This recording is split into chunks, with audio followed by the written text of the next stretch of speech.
The presidential palace in Ouagadougou stood eerily quiet that morning. The air was heavy, the guards were alert, but something was off.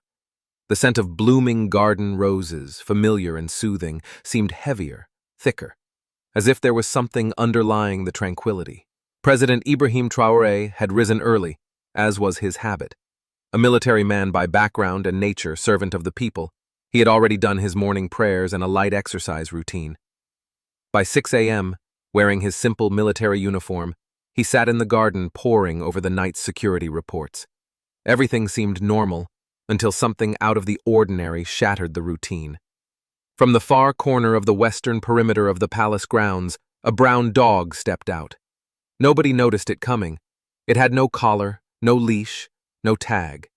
Its eyes were weary but vigilant, its body gaunt, yet striding with purpose. No fear. The creature did not bark or charge. Rather, it proceeded steadily, confidently, beyond the first perimeter of guards. "Hey!" one of the guards shouted, advancing on it, wary. The dog didn't pay him any attention. 2 additional guards stopped them. "Where did this thing come from?" one demanded. They attempted to push it toward the gate, but the dog merely turned quietly and walked away in the opposite direction, down the central walkway of the president's private garden, where he sat every morning for tea. At 6:45 a.m., President Traoré's top aide, Karim, spotted the movement from a window. "Odd," he grumbled, and called the closest security post. The guards arrived just as the dog had made it to the exact location where the president habitually strolled at 7 a.m. There it sat, quietly, statuesquely, gazing intently at the ground. On his end of the garden, President Traoré had overheard the commotion. Interested, he got up and approached the area. "Sir, it's only a stray," one of the guards told him. "Where did it appear from?" the president asked. "We don't know, sir. Nobody saw it enter through any gate. No records. It's like it just materialized," replied the guard. Moving forward slowly, the president examined the animal. The dog didn't react. It looked into his eyes, serene and inscrutable, then put its eyes back on the same place on the ground. "What is it staring at?" he asked. The guard shrugged. Suddenly, the dog stood up, padded 3 slow steps, sniffed the ground, and let out a low growl, the first noise it had uttered. The president's face altered. "Dig there," he commanded. "Sir? I said dig. Now." A groundsman was called, carrying a digging instrument.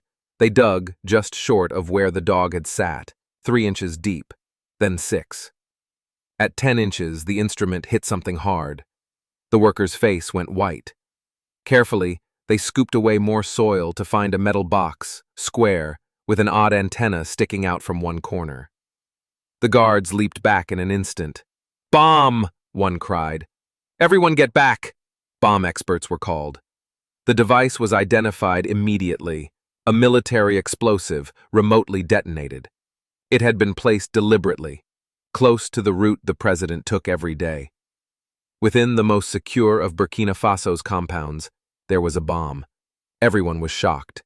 President Traoré stood frozen, hands clasped behind his back, face calm but thoughts running wild. The dog had known. It had brought them to it. It had saved his life. "Give me a complete security scan," the president instructed. "Inspect all the cameras, all the entrances, account for all the palace staff, and call in the National Bomb Squad. This was no accident, it was a scheme." "Yes, Mr. President." As the palace exploded in pent-up urgency, Traoré walked back towards the dog. It had retreated, and now lay calmly against the wall of the kitchen, panting heavily, as if its mission had been accomplished. "Fetch food and water for the dog," he instructed. Wa, a palace cleaner, brought back a bowl of water and some scraps of meat from the kitchen. The dog didn't eat the food right away, just sipped on some before lying down to sleep. "I want a vet to be called in. Scan it. Scan for a chip. Alarm animal intelligence," the president concluded. "This dog is not ordinary." At noon, the palace had become an area of heightened investigation. The bomb had been well made and might have annihilated everything within a 10-meter radius. Horror of horrors, it had been buried in the palace. The implication was terrifying. It had to be an inside job. In the meantime, the dog continued to rest peacefully beside the wall of the kitchen. The vet checked it. No chip, no injury, no sickness. Just malnourishment and exhaustion. "Sir," the vet replied, "this dog has been on the streets for a while now, but it's healthy. No owner. It's like it was led." Led by what? The president inquired. The vet did not know. That evening, President Traore sat in his bedroom, scanning palace surveillance tapes. He replayed the dog's arrival repeatedly, how it had materialized out of thin air, proceeded straight to the bomb's concealment, and sat there.